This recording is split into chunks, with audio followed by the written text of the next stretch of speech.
अब ऐसी भी क्या बात है? ऐसी भी क्या बात है? ऐसी भी क्या बात है? कहीं से भी हमें प्रॉफिट की आवाज नहीं आ रही शेरोज। जब से मैंने कंपनी संभाली है हमें नुकसान पे नुकसान हुए जा रहा है। कल की बनी छोटी छोटी कंपनियों से मार खा रही हूं मैं। बिजनेस में ऐसे होता है वफा। सिर्फ मेरे बिजनेस में हो रहा है ये। सबके साथ होता है, मार्केट ऐसी है। तुम्हारे साथ तो नहीं हो रहा। जेलस हो रही हो? नहीं, दरअसल मुझे डर लग रहा है। डैड ने इतने सालों में जो कुछ बनाया है कहीं मैं वो सब गवा ना दूं। मैं डैड से अकाउंट्स तक शेयर नहीं कर पा रही हूँ। मैं खोना नहीं चाहती हूँ सब कुछ। एक काम करते हैं, कुछ दिनों के लिए मैं अलग हो जाता हूँ। हो सकता है कि मेरे फैसलों की वजह से कंपनी को नुकसान हो रहा हो। तुम सीट संभालो और एजाज अंकल से मशवरा भी कर लो। नहीं शेरोज, मुझे लग रहा है कि मेरी वजह से सब कुछ हो रहा है। मैं शायद फोकस नहीं कर पा रही हूँ, बल्कि मुझे रेस्ट करना चाहिए। और मैं सोच रही थी कि कुछ दिनों के लिए तुम संभाल लो इस कंपनी को। प्लीज मुझे बाहर रखो इस चीज में से। तुम जानो और एजाज अंकल जाने, और वैसे भी मालिक तुम हो कंपनी की, मेरा क्या इख्तियार है? नहीं शेरोज, मैं सोच रही थी कि मैं पावर ऑफ अटर्नी तुम्हें दे दूं कुछ दिन के लिए। तुम इस कुर्सी पे बैठो और ये सब कुछ संभालो और सब ठीक करके दो मुझे। कितने इम्तिहान लोगे मेरे? सुम्बुल कहाँ है? वो नहीं आई, उसने कॉल भी नहीं की कोई मुझे। कैसी है वो? वैसी है, तुम्हारे बारे में उल्टी सीधी बातें करती है। अब तो अंकल के बारे में भी बोलने लगी है। समझाया उसे मैंने बहुत, लेकिन अब जिंदगी भर का जहर तो नफरत के तौर पे उभर के बाहर आएगा ना। मुझे समझ नहीं आता कि सुम्बुल को इतनी नफरत कैसे हो गई मुझसे। तुमने कभी महरूमियों के साथ जिंदगी भी तो नहीं गुजारी वफा। जब इंसान दिन रात नाइंसाफी बर्दाश्त करता है ना, तो जज्बात ऐसे ही उभर के बाहर आते हैं। डैड का किया हमेशा मैंने ही काटा है, लेकिन सुम्बुल से ये उम्मीद नहीं थी मुझे।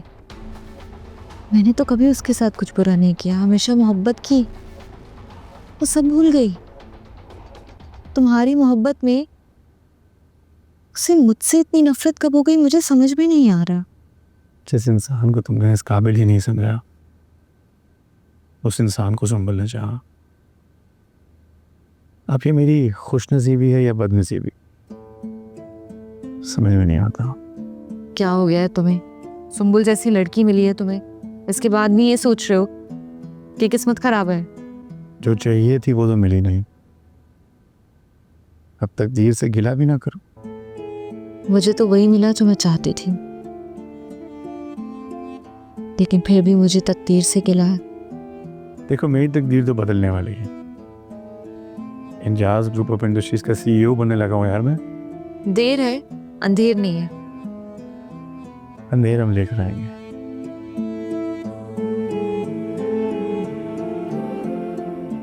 क्या हुआ, डर गई? देख रही हूँ कि तुम विलन लग रहा हूँ, जो पहले तुम्हारी बहन को और फिर तुम्हारी सारी प्रॉपर्टी को हड़प कर लेगा।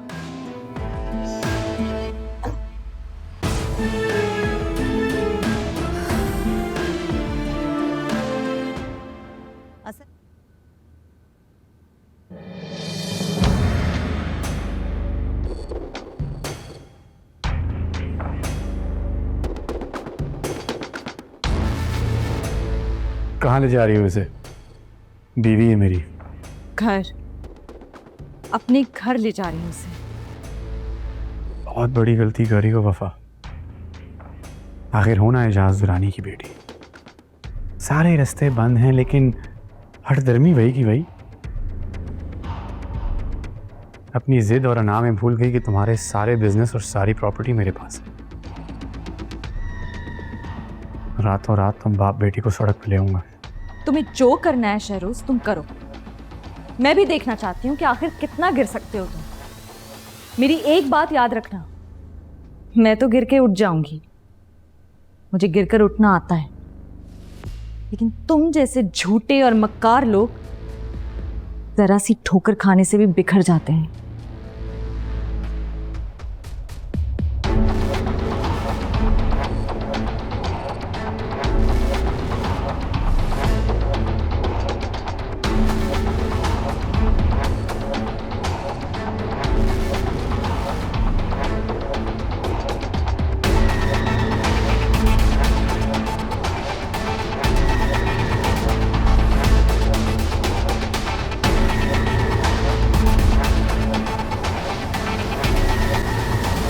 पुराना ताल्लुक है और गहरा ताल्लुक। ऐसी सिचुएशन पहले कभी नहीं आई। मेरी तो हिम्मत ही नहीं हो रही एजाज साहब से ये बात शेयर करने की। और शेरोज साहब का रवैया कुछ दिनों से बड़ा अजीब सा है, इसीलिए मैं आपके पास हाजिर हुआ। मुझे नहीं समझ में आ रहा कि मैं किस तरह से एजाज साहब को ये बताऊंगा कि उनकी कंपनी रातों रात दिवालिया हो गई।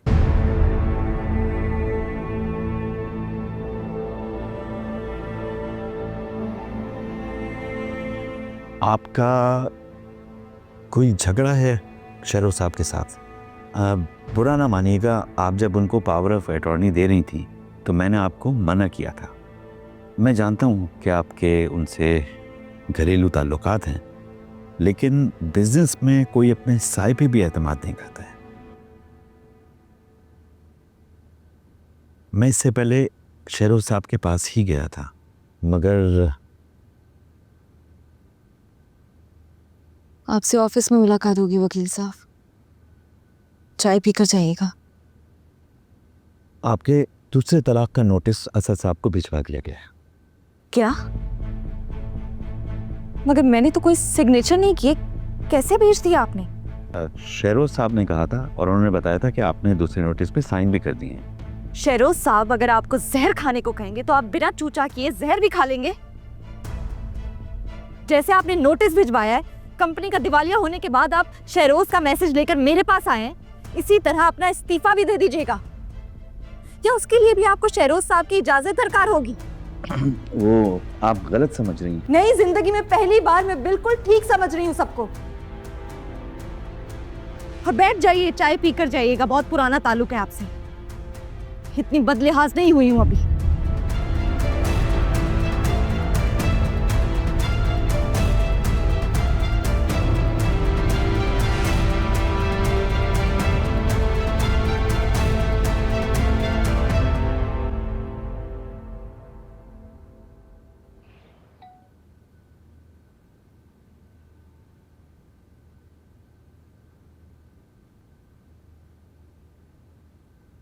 बाबा, आप यहाँ? वो मैं तुमसे मिलने आया था। अंदर चलो। यहाँ तो आज खासा ठंडा है, बाहर आज गर्मी बहुत है।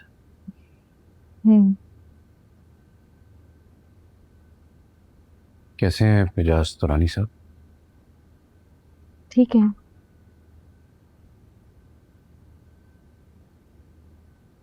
चीनी आधा चम्मच। बाबा चीनी आधी चम्मच पीते हैं। इलायची डाली थी ना? ठीक है। और सब ठीक चल रहा है?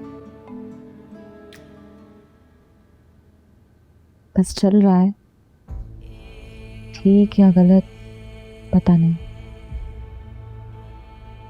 हाँ, ये ठीक और गलत का फैसला बहुत मुश्किल होता है। जो अपने लिए ठीक हो वो दुनिया के लिए गलत होता है, और जो दुनिया के लिए ठीक हो अपने लिए गलत होता है। इस ठीक और गलत में अटक के रह जाता है इंसान। सुबह असद था नहीं तो मैंने रजिस्ट्री वसूल की, तलाक की। चाय चाय दो। शुक्रिया।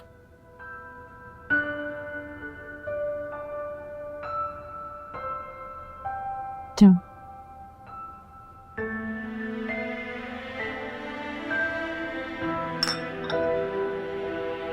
बेटा, तुम्हारे लिए ये कदम ठीक होगा, लेकिन मुझे बहुत गलत लगा। दिल वाली साइड बड़ा दर्द होता है। आज तक मैं ये सोचता था कि माँ बाप अपनी अना की खातिर बच्चों को ब्लैकमेल करते हैं, अपनी खुशी के लिए उनकी खुशियां छीनते हैं। इसलिए बच्चों के मामलात में दखल अंदाजी नहीं करता मैं। आज भी यही समझता हूं। आज भी जब तकलीफ हुई तो मैं खामोश रहा, लेकिन दिल ने चाहा कि मैं तुम्हें एक नजर देखा, क्योंकि जब तुम घर से गई थी तो मुझसे मिले बगैर चली गई। शायद मेरी तबीयत ठीक नहीं थी।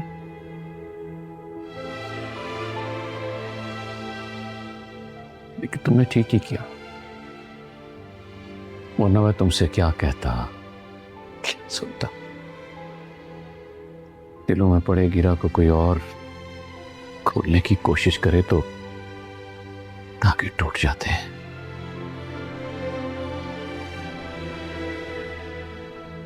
तुम्हारी अम्मा तुम्हें देखेंगी ना तो कहेगी और कमजोर हो गई है, रौनक चली गई है चेहरे से। सादा खातून है हाजरा। जाहिर के दुख पे जाती है, अंदर के दुख पे नहीं। तुम इतना गम ना खाया करो, अल्लाह ने चाहा तो सब ठीक होगा।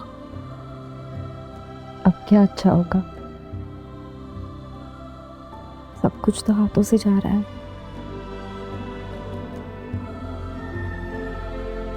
कि तुम अपने हाथों को ऐसे ऐसे बंद कर लो ना बेटा, सब महफूज है इसमें। खुली मुट्ठी से कोई तुम्हारी खुशी उचक कर ले जाएगा, चाहे वो तुम्हारे करीबी दोस्ती की ना हो।